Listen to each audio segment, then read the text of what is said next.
So I was looking through things to talk about today, and I couldn't find anything. So the thing I did is I went back in time.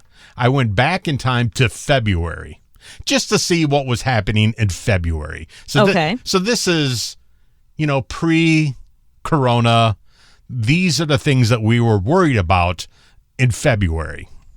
Okay, well, what were we worried about in February? The hot new trend for women going to work, going braless. That made the news. Oh, I was so ahead of my time. Using music as your alarm makes you feel less groggy. See, people used these things called alarms back then. Right, because you had to wake up at a certain time, yeah. Right, so that's what we were worried about then. Let's see what we were worried about on the 10th. Oh, such an innocent time back in February.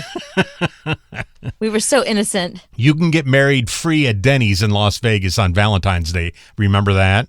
Yes. Yeah, so there you go. Can you think about that? Think about all the couples that descended on Denny's on February 14th with no masks on, not worried about coronavirus. They didn't know about coronavirus. They just wanted to go to Denny's. Let's get a Grand Slam. And then we'll go to a hotel and we'll Grand Slam. Right. Shakira and J-Lo were twerking during the Super Bowl. That made news. Right. That was big news. So we were upset about that. Mm-hmm.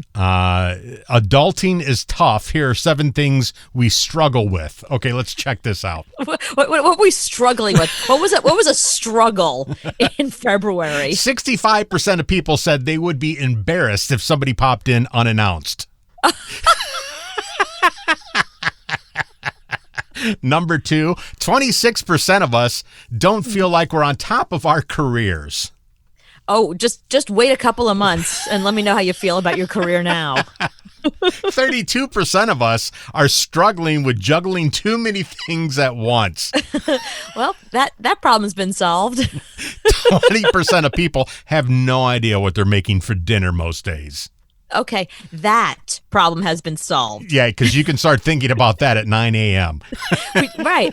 And then you go food shopping once for like 2 weeks, so you plan your meals out way ahead of time. I know exactly what I'm eating tonight, tomorrow night, and for the next 5 nights. And the Daily Mail says 30% of us said our finances are out of control. These are things we were worried about in February. Oh, God, just wait a couple of weeks, and all that goes away.